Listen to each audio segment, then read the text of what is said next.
Hello, everyone. Hello. That's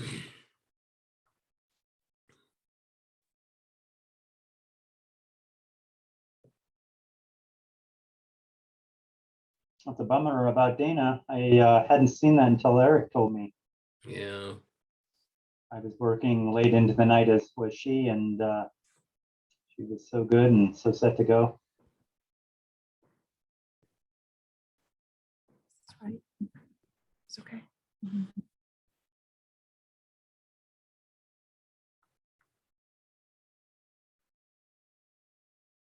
Good morning, Lisa. Good morning. Good morning. I apologize for the delay. The panel before us, unfortunately, went over a little bit.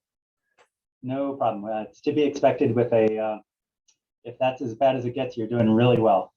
Thank you. So without Dana, since she is sick, which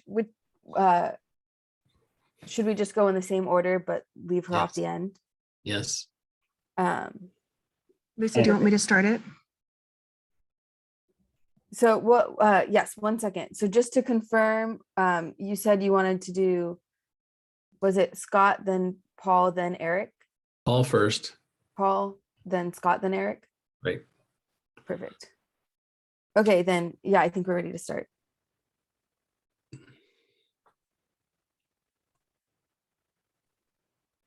Hi, everybody. We're gonna give it just a second for everyone to trickle in, and then we're gonna get started.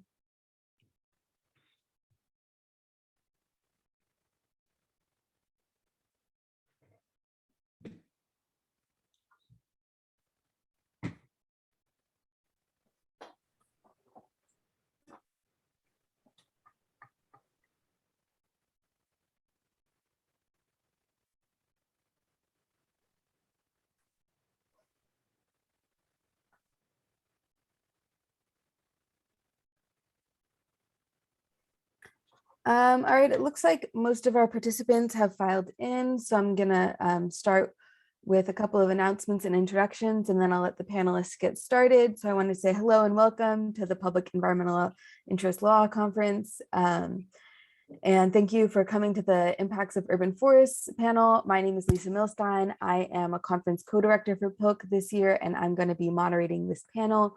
So a few quick announcements. If you're an attendee and you can't see yourself and you don't see a way to turn on or unmute your camera, don't worry about that. In a webinar function, there's no way for the attendees to be seen or heard by other audience members. Throughout the panel, if you have any questions for our panelists, you can throw them in the Q&A function, and then we will get to them at the Q&A at the end of the panel. We will have about 15 to 20 minutes at the end of the panel. Additionally, if there are any legal professionals here, there's a drop form for CLE credits. And our alumni board, Friends of Land, Air, Water, who helps to provide us stipends for students doing unpaid public interest environmental law internships over the summer, will be put in the question and answer if anyone would like to donate to their stipend program. And lastly, the University of Oregon is located on Kalapuya Ilihi, traditional indigenous homeland and of the Kalapuya people. Following the treaties of 1851 and 1855, the Kalapuya people were dispossessed of their indigenous homeland by the United States government and forcibly removed to the Coast Reservation in Western Oregon. Today, descendants are citizens of the Confederated Tribes of the Grand Ronde Community of Oregon and the Confederated Tribes of the Siletz Indians of Oregon, and continue to make important contributions in their communities at the University of Oregon and across the land we now refer to as Oregon. PILC would like to acknowledge the traditional homelands of the Kalapuya people in the Willamette Valley and express our respect for the tribal nations of Oregon.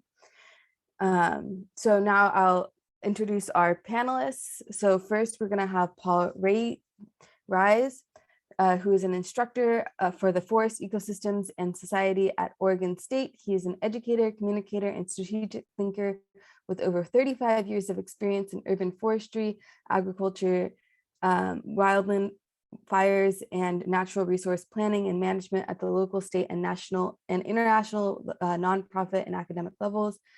And he created and is currently directs the Oregon State Online Graduate Certificate Program in Urban Forestry. He also advises students in urban forest landscapes and the Masters of Natural Resources online degrees, and is mentoring over 40 students across the United States, Canada, and China. Following him, we will have Scott Altenhoff, who is an urban forester with the city of Eugene and served as the immediate past president of the Society of Municipal Arborists. Scott has a longstanding interest in promoting urban sustainability and community resilience via trees and green infrastructure, and believes that adaptive management and community engagements are critical to making progress in this realm. And finally, we will have Eric Burke. Eric Burke is the director of the Eugene chapter of Friends of Trees, the Friends of Trees organization. Before starting there, they worked at the Oregon Research Institute and Oregon Social Learning Center. They earned a master's in applied anthropology from Oregon State in 2003 and hold a bachelor's in anthropology from University of Oregon from 1994. So without further ado, I will pass it off to our first panelist. Great. Thank you, Lisa. I'm going to go ahead and share my screen here.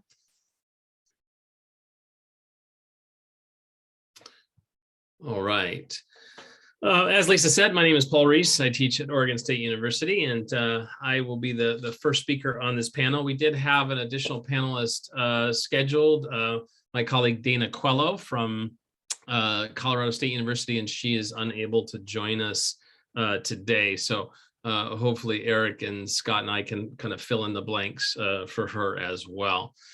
So my topic today is going to be on an idea that I'd like to suggest to you, that we need to really reframe how we view trees in the urban environment, because the urban forest is really an imperative that we need to advocate for, we need to fund, and we need to properly manage if we're going to have sustainable and resilient cities. Now, I'm fond of noting that the average fifth grader knows more about the Amazon rainforest than they do the forest right outside their door. And I'm not trying to disparage learning about the Amazon rainforest. It's important, but the forests around us provide us with a myriad of benefits and values that we depend on for our very life. And if you don't agree with that statement, I hope you will by the end of my presentation. As noted, I have about 35 years experience in the field of urban forestry. I have worked in the nonprofit realm like Eric has. I've worked at the municipal level as Scott has, and I've worked at the state level as Dana has. For the last 13 years, have been teaching at Oregon State. I teach a variety of online urban forestry, arboriculture, and green infrastructure courses, and as noted, direct a graduate program. I have also served as the past president of the International Society of Arboriculture, which is the largest professional society in the world for people who work with trees. So I'd like you for a moment to think strategically about the benefits that we get from trees. If I were to ask you in an audience participation situation here to give us why you think trees are good, this is the list you'd probably come up with. The average person knows that trees give us clean air, clean water, and so forth. But in fact, trees are really more than good. They're really great. They give us a whole lot of ecosystem services and quality of life benefits that a lot of people don't really understand. So I would argue that most people know trees are good, but most people don't have a clue about how great trees really are. So what I'd like to do over the next 12 minutes is kind of give you a perspective of some current research that explains how vitally important trees really are in our daily lives. Now, this idea of reframing trees.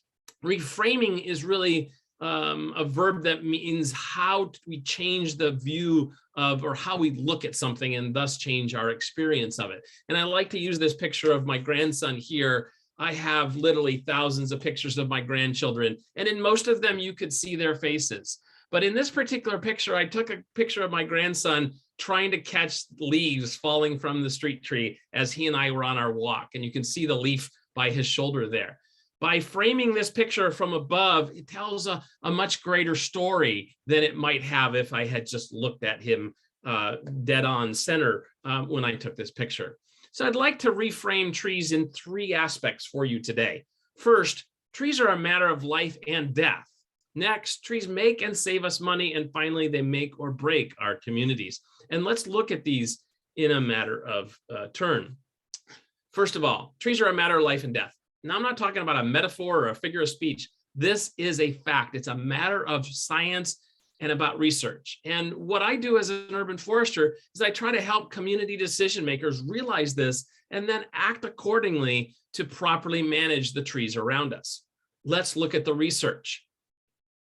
In this research by my colleague, Jeff Donovan, he found that women who lived within 50 meters of tree canopy were less likely to have underweight babies.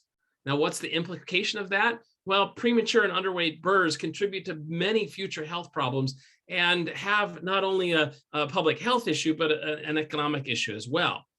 Now, like some other aspects of research, this research kind of suffers from a nice trees, nice neighborhood problem.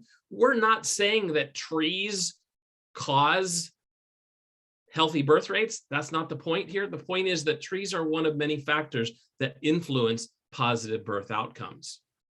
On the flip side, a lack of trees can lead to increased deaths. Additional research done in other parts of the country showed that when emerald ash borer came through different neighborhoods, and this isn't in Oregon yet, but it will be, and major canopy loss occurred, that there was a corresponding additional deaths from cardiovascular disease and lower respiratory disease. Again, this is the data that followed the lack of tree canopy. So trees in our cities are a public health issue that we need to pay attention to. Number 2, trees make and save us money. Trees make more financial sense than about any other investment, even as hot as real estate is right now. And they allow us to avoid spending money because of the ecosystem services that they provide to us. A study done worldwide of the 10 largest metropolitan areas on 5 continents found that each city provides over $500 million worth of ecosystem benefits to us. And when we talk about ecosystem benefits, we're talking about environmental, economic, and social benefits that accrue from us having trees around us.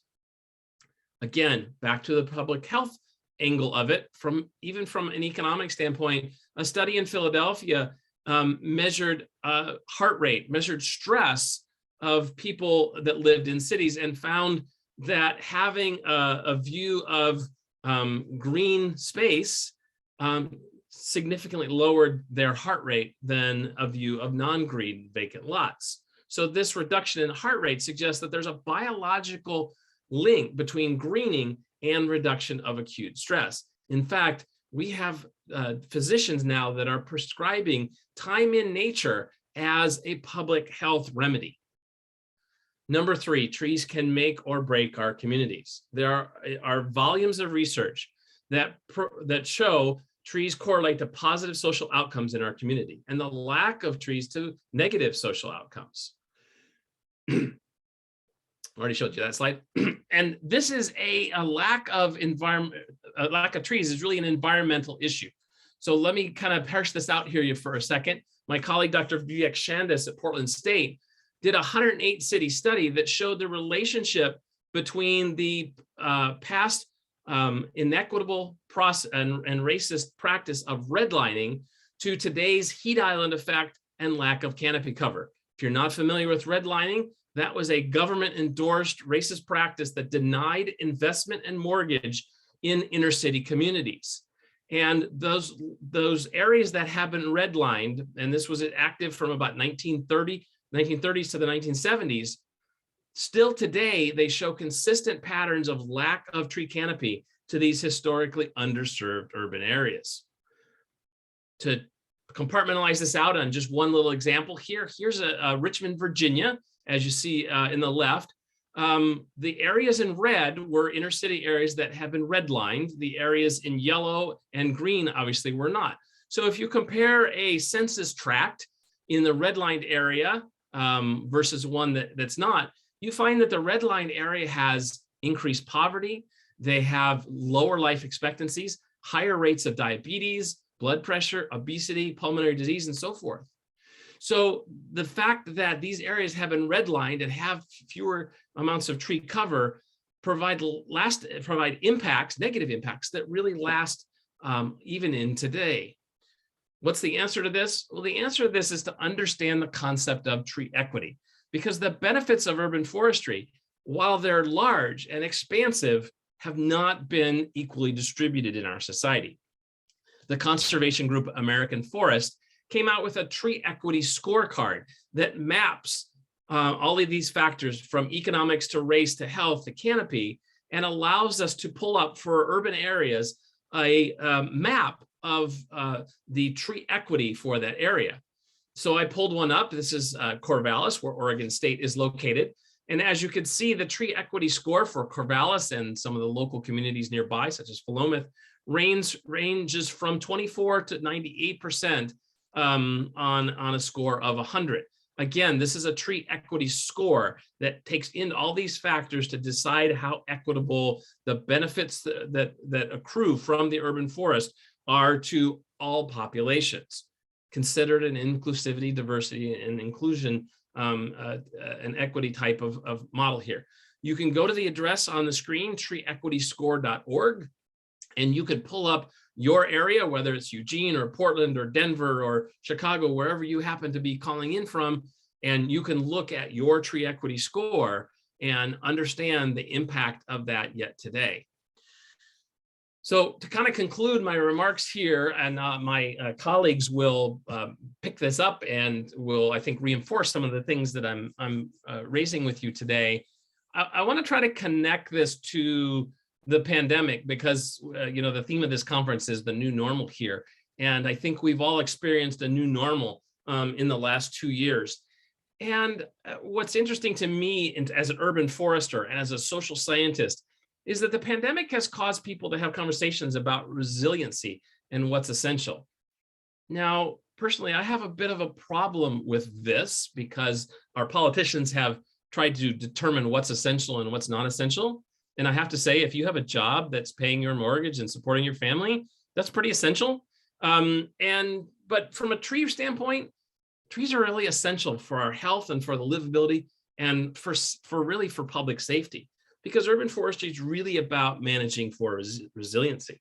Now, you may be familiar that when we went into lockdown back in 2020, politicians started determining for us what was essential and what was not essential. Here's an interesting thing. Can you name one thing that not a single government anywhere in the United States declared non-essential? It's lottery tickets. Nobody banned lottery tickets. So let's put this into perspective here for a second.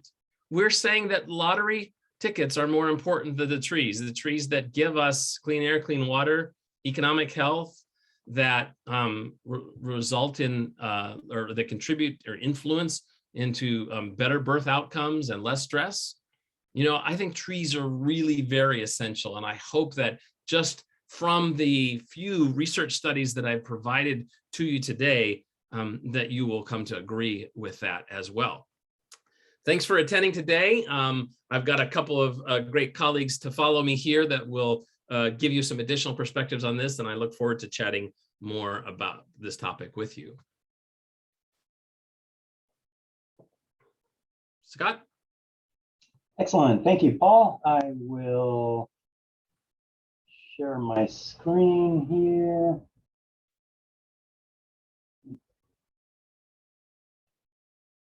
There we go.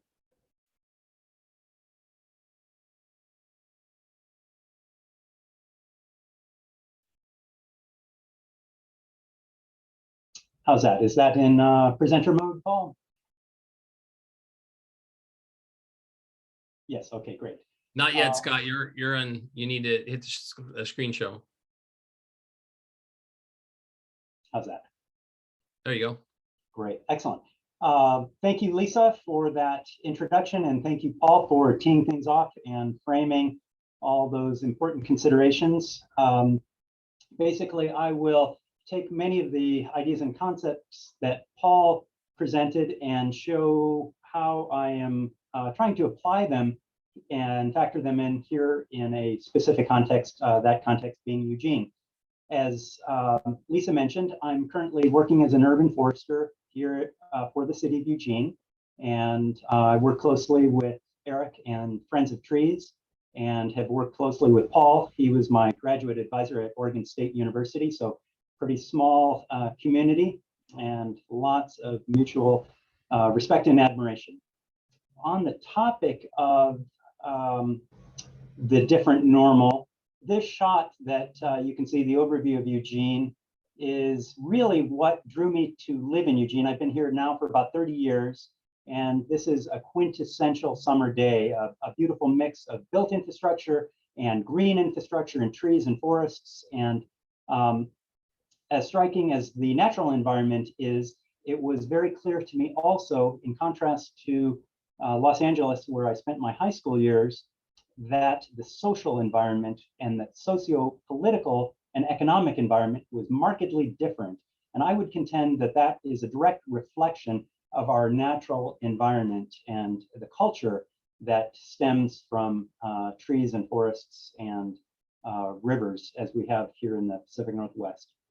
With regard to the pandemic, the different normal, this used to be the rule, and now, unfortunately, with extreme weather conditions, both in the summertime as well as in the winter time and fall and spring as well, I've had my doubts whether this might be my settling point if things can continue on their current trajectory. So I'm doing everything I can to change that trajectory using trees.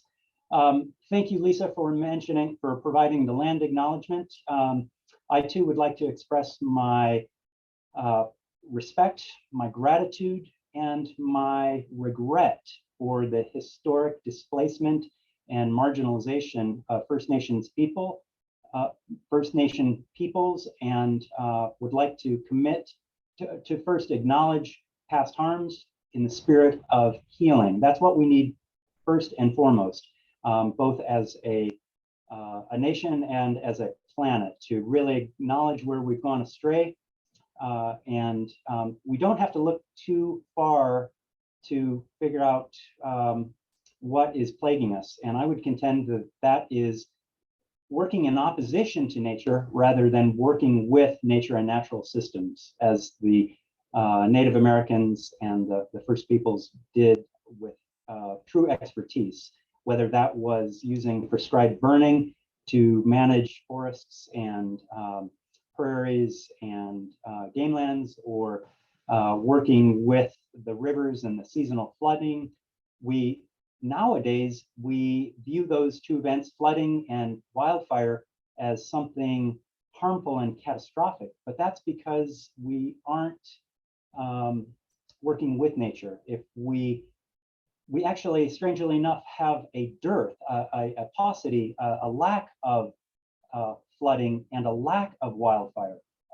Because we've repressed it for so long, the intensity has built up, and now it's something to fear. But I would like to suggest that one of the greatest things that we can do is to shift our perspective, as Paul mentioned. One of my biggest inspirations has long been Bill Mollison, the founder of permaculture. You're likely familiar with that name. And in a nutshell, it really, to my mind, deals with a whole systems approach to thinking and natural resource management. And basically, it's a philosophy of, as I mentioned, working with rather than against nature, and really utilizing adaptive management principles rather than just doing, being very thoughtful and observant, and then making small adjustments, pivoting, as it were, as new information or contextual details change. That's definitely something that I and our urban forestry team here in Eugene take to heart. We pride ourselves on being very adaptive. Our work group's mission is to maximize the social, economic, and environmental benefits of Eugene's urban forest, and to minimize the costs and liabilities of trees by means of adaptive management and community engagement. And that really goes to the heart of what we do and why we do it. As Paul mentioned, there's no doubt in my mind, and there's no doubt based on the current research and historic research, that trees in urban nature are definitively a remedy for so much of what ails us, whether it's ecological disruption, whether it's social fragmentation, political, economic disruption, you name it. I believe that green infrastructure, trees, and urban nature definitely can play a strong and very cost-effective role in helping us turn the tide and shift our new normal. So here we see some quintessential Eugene trees.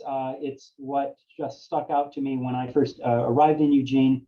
The big picture, or the trees on the left there, 160-foot ponderosa or valley pine in the right-of-way. That's a street tree growing between the sidewalk and the street. I don't know of many cities that can grow trees of that size, stature. It just really makes the 3+ story building to the left look diminutive. And our large trees are just such a defining characteristic of and part of our cultural identity here in Eugene. But with changing climate conditions and development patterns, I'm not sure that we'll be able to sustain that into the future or grow trees of this nature. So I'm really trying to identify what allowed these exceptional trees to do what they've done, and how can we replicate that into the future, managing adaptively. As I mentioned at the cover shot, Eugene we could count on from the end of June through October, just glorious cool weather with great air quality, great temperatures, and a generalized feeling of well-being. Now in the summertime, and especially the late summer and early fall, it is a period of severe angst for me as a forester, and I know for many folks as well, between the ecological drought that we see in the top corner here, the poor air quality that we see here. This is what that is supposed to look like on a clear day. And the dangers of the wildland urban interface fires. We had a fire come within arguably 30 minutes of Eugene, not this past summer, but the previous summer. And it was angst provoking, to say the least. So we are really bent on trying to figure out what the predisposing factors that cause this, and what can we do to move upstream to address those problems proactively. And certainly ecological restoration that results in reduction of wildland or forest ladder fuels is going to be a big one. In addition to the intense or extreme weather in the summertime and other times, we've also experienced over the last decade 2 FEMA qualifying natural disasters involving ice storms. Luckily, the most recent ice storm that hit our neighbors to the north, Salem and Portland, spared us, but we had our share previously, and we are really trying to get ahead of what could we do to make our trees more resilient in the face of extreme weather, because historically we've never had to contend with such extreme weather patterns. In addition to severe cold snaps and heavy frozen precipitation events, last summer was a case study in extreme heat. As Paul mentioned, Vivek Chandas from Portland State University, a international heat island and extreme heat expert, we actually invited him down. Eric Burke and I worked closely with Vivek for a number of days to map out some of the urban heat island areas in Eugene, and we also had him give some presentations that were extremely illuminating and really opened my eyes as to the dangers. Last year, we saw in Oregon alone about 60 deaths resulting from extreme heat, and many tens of thousands of emergency room visits because of the extreme heat. In addition to helping protect our cities from the ravages of extreme heat, trees are also highly susceptible to extreme heat. As you see down with the 110 to 116 degree weather last summer, we saw a lot of foliar dieback, and that worried me, especially on the tail of extended ecological drought, and it just opened up the possibility for more extreme wildfire danger. Experts will tell us we really can't change climate, but it is known and commonly accepted that trees can help us alter our microclimate in cities. So trees play a huge role in that. The economic impacts of trees for human health and well-being cannot be overestimated. It's important to point out, for those of you who are familiar with the current status of Eugene, we have the dubious distinction of having what I think is the largest per capita population of houseless folks in the nation. And those folks are subject to the most extreme weather patterns and pressures, but also things like poor air quality and exposure to heat and cold and the psychological stressors. So the benefits of urban nature are even more important for vulnerable populations. And that's not just the houseless population, that goes for disadvantaged, historically disadvantaged, and underprivileged folks as well. On the topic of disadvantaged populations, early in 2020, I think this was taken in May of 2020. This was the Black Lives Matter rally and march held at the federal courthouse. It was a momentous event, and it really brought to the fore the longstanding disparities of our colonial caste system, the haves and the have-nots, and those who are who benefit from being privileged and those who have historically been marginalized. And this is just one of the silver linings of the pandemic. Bill Mollison, the founder of permaculture, once said, the problem is the solution. So I would contend in that spirit that all these things that are coming to the fore that are causing us pain and discomfort, if we simply acknowledge them and work to address them, especially working with natural processes, that's going to be the key to change, to positive change. As Paul mentioned, tree equity has become a major focus point for we professional urban foresters. We've recently investigated our tree canopy percentage, our tree coverage, and we've pinned down, thanks to artificial intelligence and advancements in LiDAR and remote sensing, that we have 22% canopy cover here in Eugene. Our goal is to hit 30%.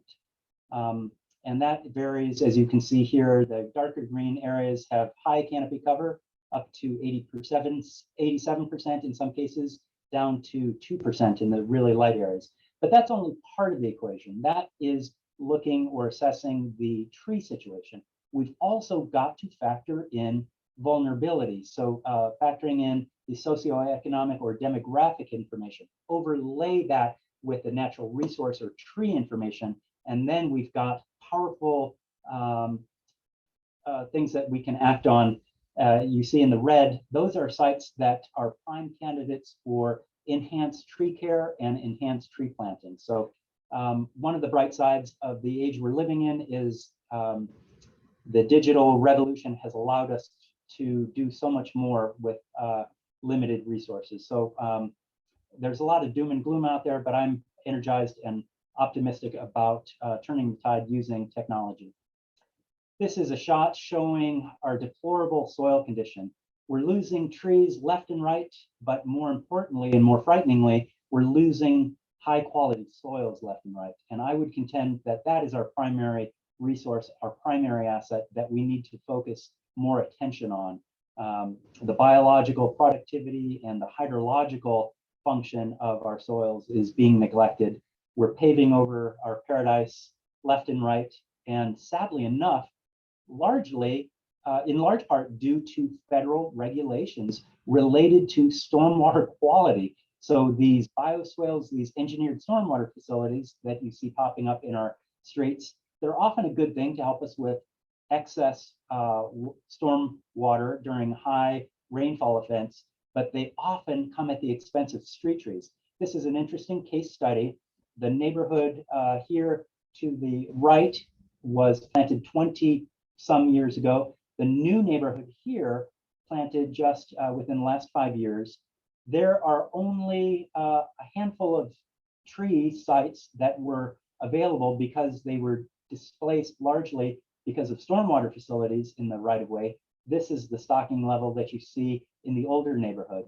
This is a disturbing trend, and one that I'm hoping folks with legal expertise and policy expertise can help us get a handle on.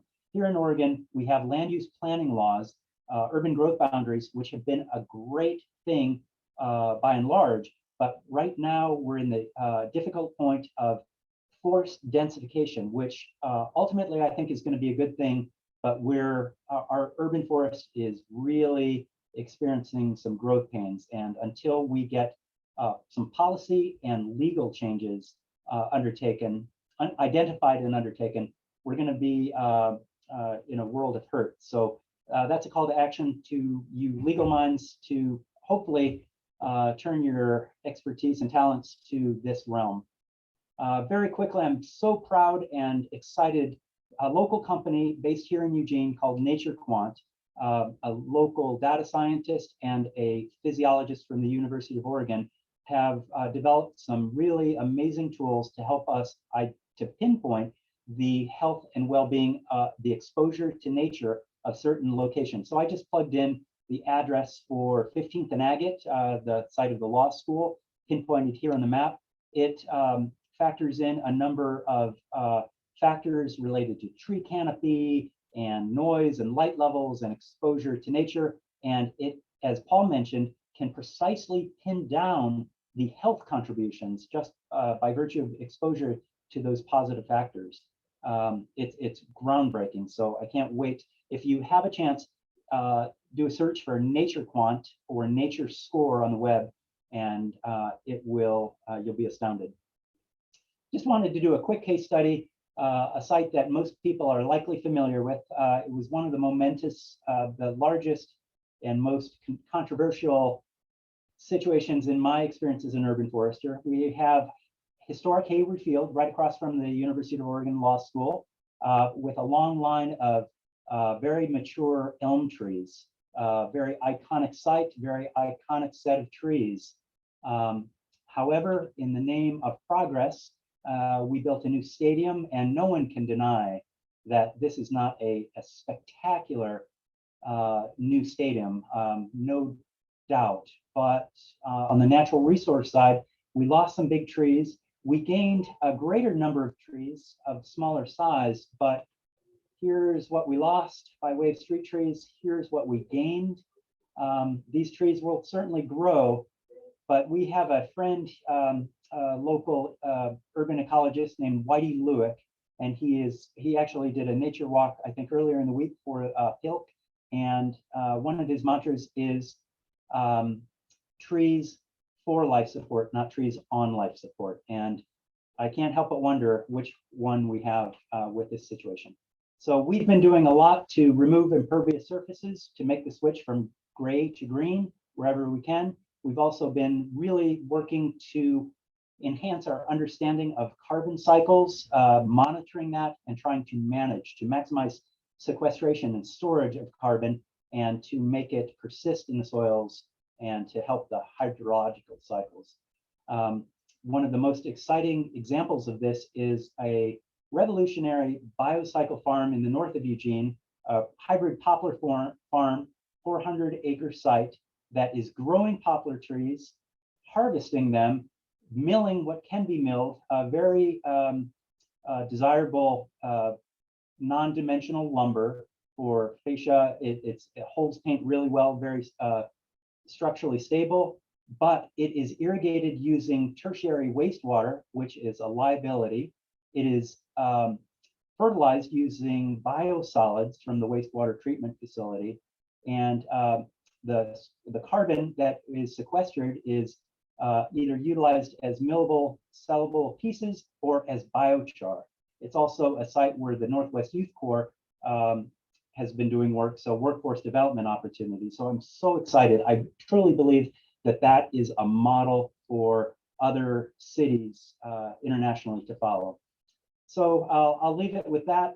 In closing, I'd just like to say that trees are so much more than just an environmental or economic cause. They are really a cultural legacy. And if we're going to make the shift to this different normal, it's time, like the First Nations peoples, that we start incorporating it into trees are already a part of our cultural identity, but we would do well to integrate it even more and to think multi-generational. Thank you, and I'll turn it to you, Eric. Actually, before Eric gets started, I just wanted to let you know that that nature walk with Whitey Luwak is actually today at 4 o'clock. So if anyone would like to join us for that, that's when it is. Excellent, thank you. Thanks, Lisa, and great presentations, Paul and Scott. That was an amazing slide in comparison of redlining. Paul, great slide. And I really do appreciate the land acknowledgement. I've been trying to reach out to our local Native American community to talk about land acknowledgements, because it's something that's really important to me to get right. And I have to say, the main feedback I've gotten is shut up and give us land. But talking to some of the leaders and educators who are working on Native American education in the schools and changing Oregon's curriculum, which is phenomenal, are moving away from land acknowledgements and toward what they call a statement of accountability, where you actually say what specific behaviors you're doing that contribute to revitalization efforts. I thought that's interesting. I'm really trying to learn more about that. From about 9,000 years ago, the 500 generations of Calopuyan lifeway in this valley is the primary example to myself of the only example of people who took care of land and left it in better or as good a condition as they found it that I'm aware of in our region. It really is a pleasure and an honor to present again at Peelk. I'd like to tell you a little bit about Friends of Trees and how, in a spirit of a different normal, we're trying to change our community forestry approach to be more sustainable and equitable. I really like that theme this year, and I'd like to make some, in the spirit of that, I'd like to make some criticism of our field and some normal parts of current urban forestry we might want to move away from to create a different normal. So I don't have a lot of slides, but what is Friends of Trees? Whoops, need to share my screen. Scott, you need to unshare.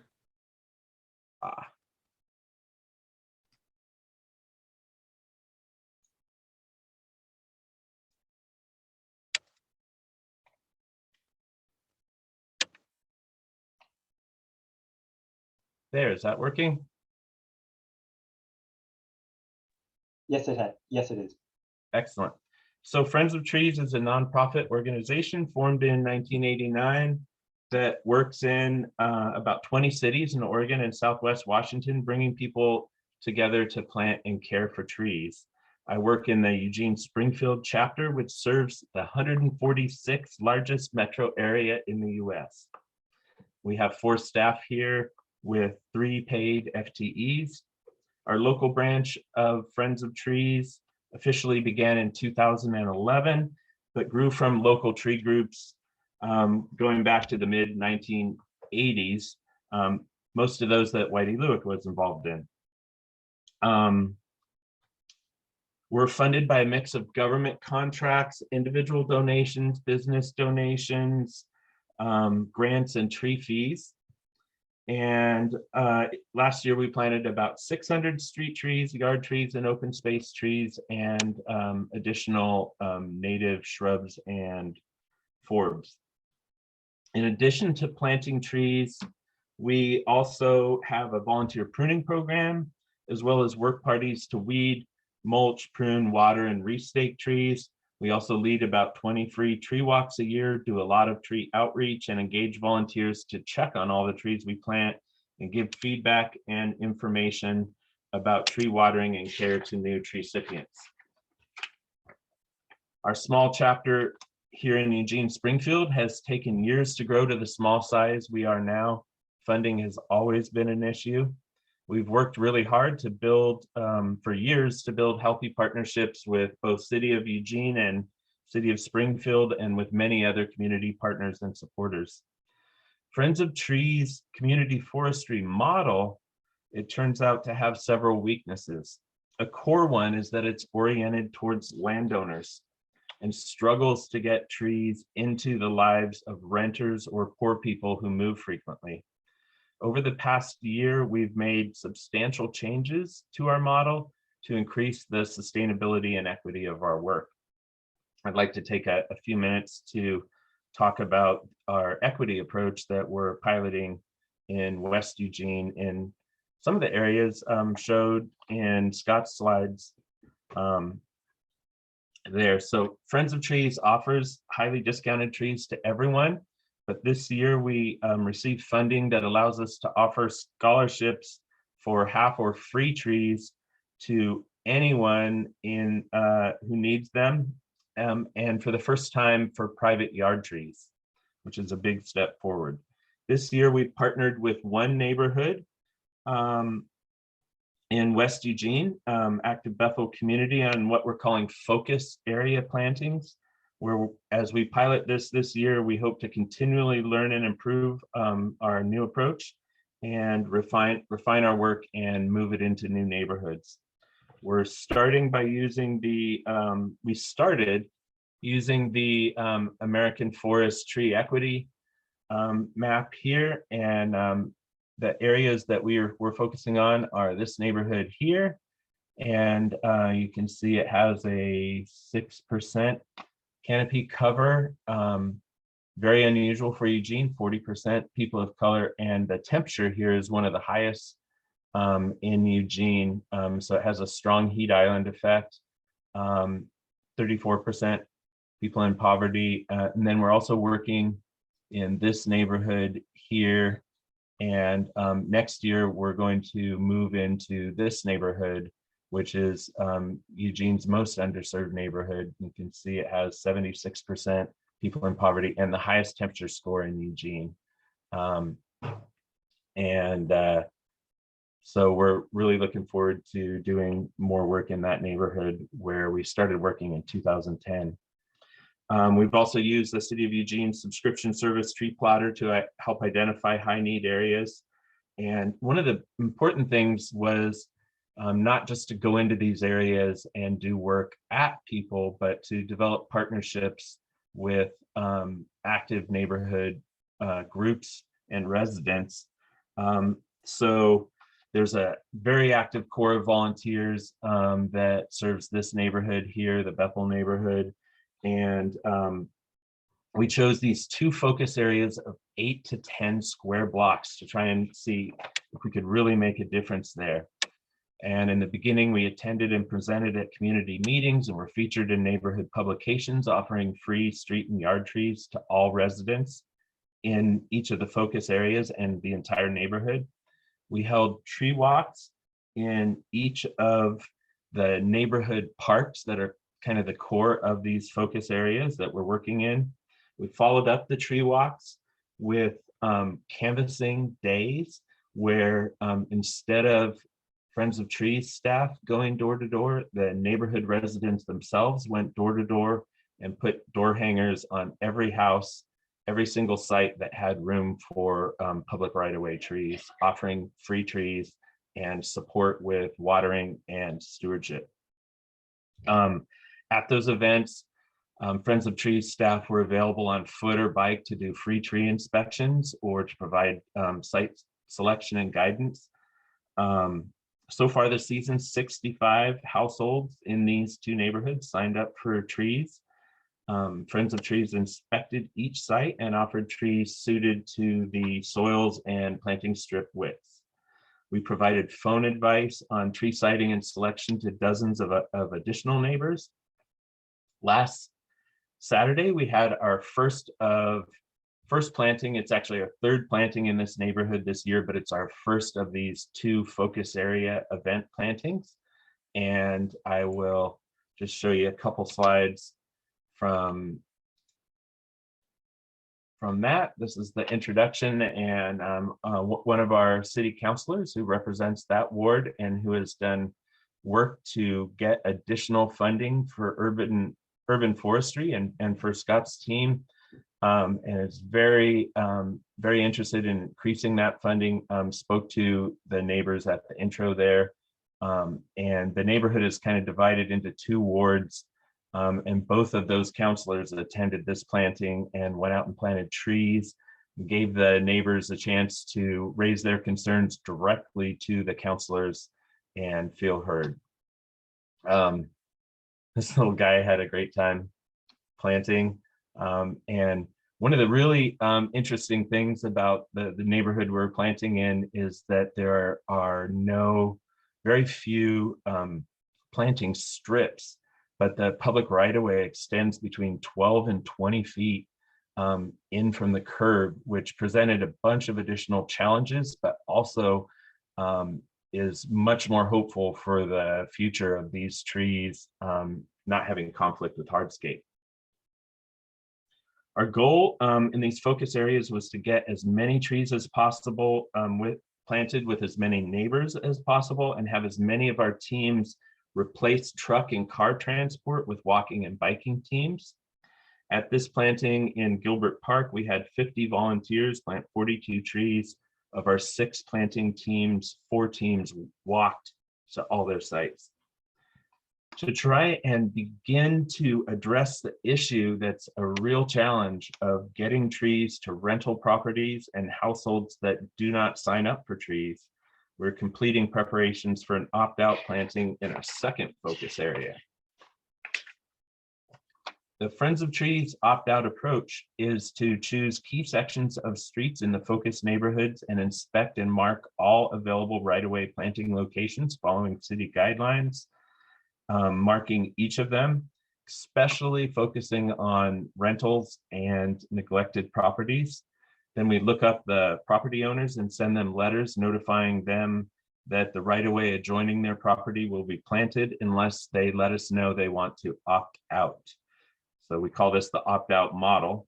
To fully ensure that trees don't get planted where they're not wanted, we also put door hangers at each of these potential planting sites at the houses adjoining them, again, notifying the residents of the planting and giving an opportunity to opt out. In another attempt to support the neighborhood, Friends of Trees partnered with the Neighborhood Association on a grant application, which will provide watering for the new opt-out trees and for tree recipients who are unable to water their trees, and pay a neighborhood resident to do that watering, keeping money in the neighborhood. By focusing our planting on areas with low income, low canopy, high heat island effects, and low tree equity scores, we hope we're increasing the equity of our planting efforts.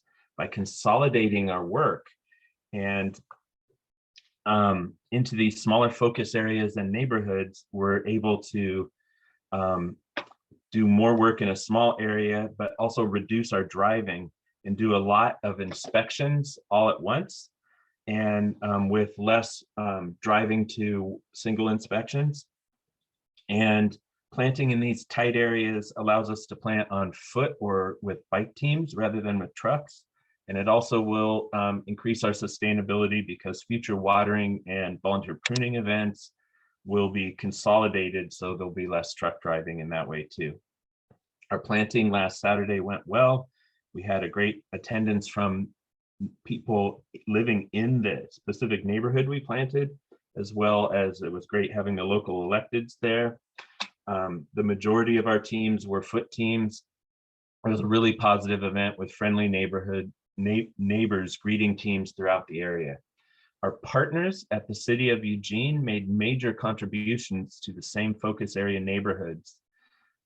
They held plantings in each of the 2 neighborhood parks. They also created a nearby park in the same neighborhood named for Eugene's first Latina city councilor. The City of Eugene and Friends of Trees also held pruning events in the neighborhood leading up to these plantings to care for recently planted trees. So we're feeling with our initial results that this new approach is improving our efforts and making them more equitable. We hope to continue to refine this approach next year and expand it to the Train Song neighborhood and also to City of Springfield. So we'll be working here and in these areas over here in Springfield. But I do have to say that the more we work to increase the equity and sustainability of our work, the further we realize we need to go. And I was creating a list of problems, obstacles, and challenges last night, and I just gave up after 4 pages. And I'm just going to raise a few of those really long-term issues that I hope we can start thinking about and start working on. One example is that we increasingly realize that for healthy cities, we will need to remove much of the excess paved surfaces we built and replace them with vegetation. Another challenging issue is the bane of many cities.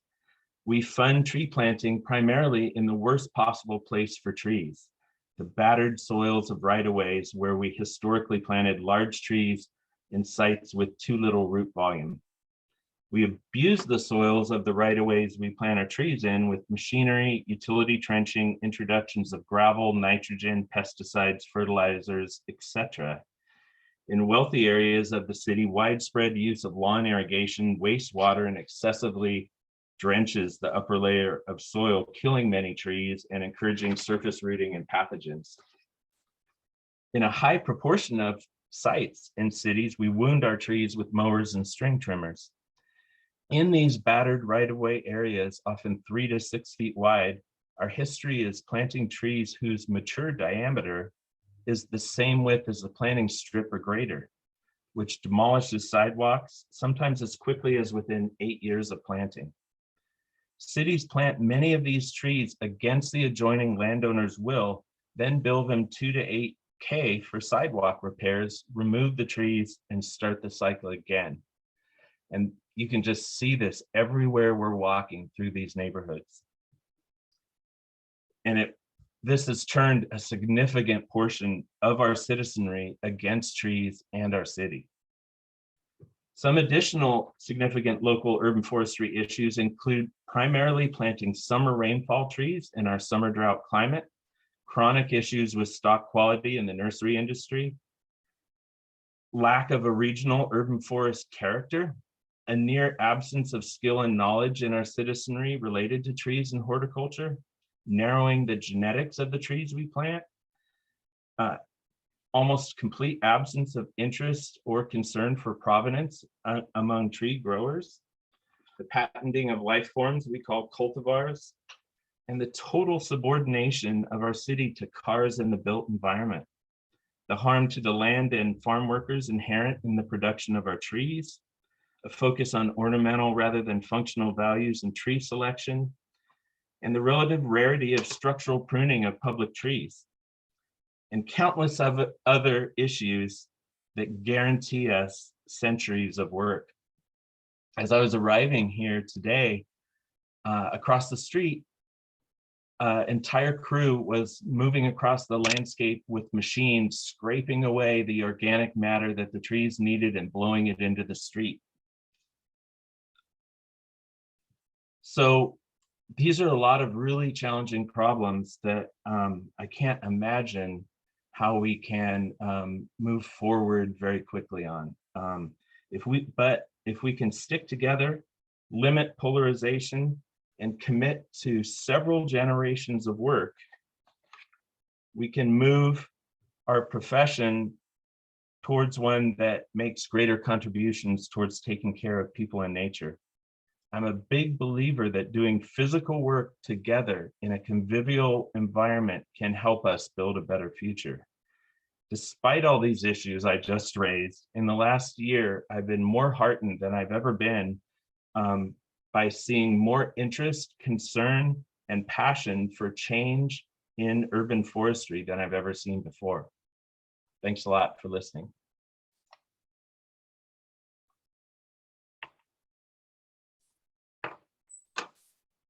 Thank you so much to all three of you for your really wonderful presentations. We're going to move to the Q&A portion.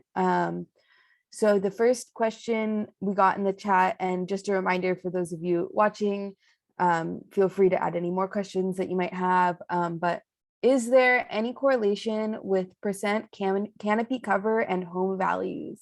From Emily. Absolutely. I just saw last night on the Nature Quant website that I referred to earlier, in their blog section, there were several articles that linked increased property values with high canopy cover. And I'll interject this.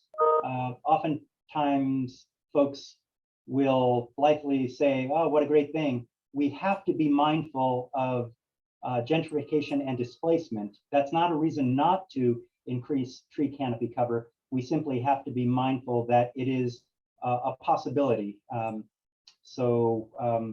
As with anything, there are upsides and downsides, but I think we'd all agree that it's not a question of whether we improve our neighborhoods and communities or not. It's how we do it and what balancing housing policies and economic policies we put into play to counteract those negative influences. To put some statistics on Scott's point, research done by the U.S. Forest Service and others dating back all the way to the 1990s has shown basically between 7 and 20% of the value of your home is tied up in your landscape. So if you have a home that's 1,800 square foot and has 3 trees on it, and a similar home another block over that has no trees on it, the sales price difference of those 2 houses is going to be somewhere between 7 and 20%. Well, thanks for those very clear answers. Our next question comes from Lauren Dorsey, and it says, could you please speak a bit to how your groups decide which trees to plant in which communities, such as whether you consider native trees, larger canopies, storm resistance, and whether those decisions occur with ecologists or community members? Well, I'll let the two Eugene folks answer that from a practical standpoint. I'll do it from a philosophical standpoint.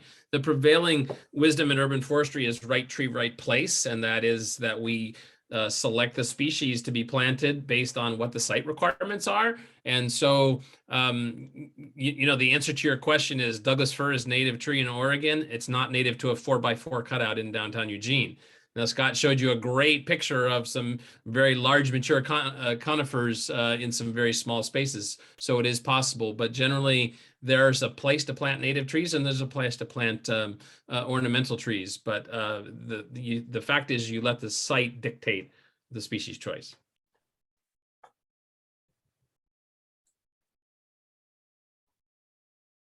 I'll let you go, Eric, and then I'll go. Okay. Great answer, Paul. What we get a lot of feedback from people asking why we don't plant more native trees. I'm a lover of our native plants in our area and have been an advocate for planting more for many, many years.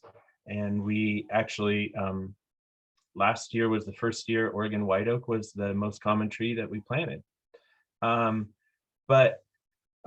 Paul raised this, and particularly in cities like where we work in Portland, the most common planting strip is 2.5 to 3.5 feet. And almost one thing that's distinctive about our native trees is that they, a high proportion of them become very large. And Most of them are, in my view, not suited for planting under an 8 or 9 foot wide planting strip, which we have. Eugene is very lucky in that we have more than most cities, but Portland, as I mentioned, the most common planting strip that Friends of Trees plants in Portland is 2.5 to 4 feet. That's the majority of the trees that we plant there. So there are very few trees like cascara, possibly that even that might be too big. Douglas's hawthorn, which has amazing thorns, that's an issue. Those are planted in Portland. They're prohibited in Eugene. So it's very challenging. The city, we have to follow approved street tree lists, which historically Springfield's is decades old and advocates planting sweet gums and many giant trees and small planting strips.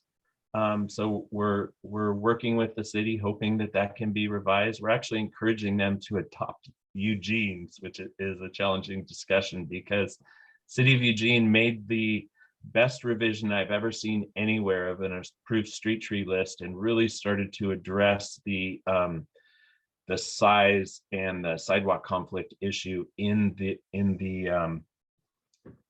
with planting strips in their approved street tree list. Something that I would like to see is more consideration of habitat value of the trees we plant. And Greg McPherson has done several studies of that. And one of them found, for example, that Japanese snowbell has the least habitat value of any tree. And it's a very common, widely desired tree to plant. And trees like Oregon white oak tend to have enormous habitat value. So there's huge differences there that if we could have a rating system or some kind of thing like that, that could help people make those kind of decisions. At Friends of Trees, we've tried, and it's in the City of Eugene's approved street tree list where it talks about which trees might be better in poorly drained soils and and that may be more drought tolerant. We're also we focus really strongly on planting trees. Eugene has a lot of the city, maybe a quarter to a third, that's built on wetlands with the water table right below the surface and poorly drained soils where most trees will not thrive. So we are trying to focus very much on planting trees that will do well on those sites. We could go on forever on that, but I'll stop. Sorry. It was good though. Thanks, Eric. I'll keep it brief. Thanks for the question, Lauren. I think the short answer is we try to do all of that. It's really important to have experts weigh in and to follow best practices, as Paul referred to, having the site dictate, having site conditions and contextual details dictate the right plant that will be well suited and provide maximum ecosystem services. But if we, as Eric mentioned, are doing this to or upon our community members rather than with, our chances of long-term success are going to be markedly less. So it's really, it involves a dialogue. And I'm a big fan, as I mentioned, of adaptive management. Even if you know there's a high chance of making a mistake, I'm willing to make some controlled experimentation and undertake some trials just to demonstrate. And I think Eric can attest to that willingness on my part. Some colleagues are not so willing. They're by the book, but I think in the spirit of community involvement, engagement, and I don't want to make wholesale expensive experiments that are costly, but for the sake of continuous improvement, willing to do that. And love factoring in ecological factors, pollinators and avian habitat, as well as just providing shade. So our urban forests are complex social ecological systems, and we really need to manage them as such. They're not just ecological systems or social systems. They're the combination of the two. I can quickly answer the question about iTree. I just used iTree yesterday to do a complex or a small project that our subscription service was not well suited to. or 4. So absolutely, iTree is an amazing tool that's being improved on an ongoing basis. So absolutely. And there are other tools, the tree equity tool, and with each passing month, they're just getting better. So absolutely. Lisa, I know we're close on time. Can I answer Jack's question real quick about misconceptions? Absolutely. Common misconceptions you run into about trees, that trees are niceties rather than necessities. That's probably number one. And I think the entire list that Eric gave you is all right up there. You know, there's a book called The Simple Act of Planting a Tree. And quite frankly, it's not really all that simple. It's actually more complex than you think. And people need to be more urban tree literate. And if that's one message you take home today, I think the three of us have given you a myriad of reasons of why that's so.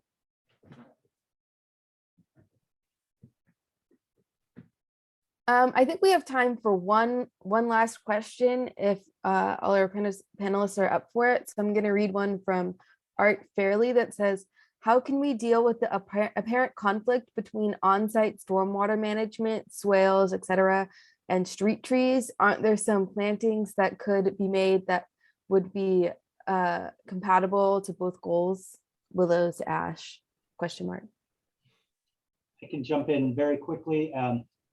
Great question, Art. Thanks for asking it. And it's not an either or situation. The fact of the matter is there are a few things.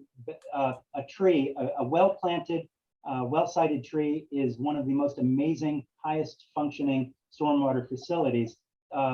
Historically, we haven't been able to quantify those as we can an engineer to measure. There are possibilities for having a nice hybrid situation where you have a healthy tree planting site for all the co-benefits that trees provide, but also storm surge overflow protection as well. So it can be done. It's just as Paul and Eric both mentioned, a matter of education.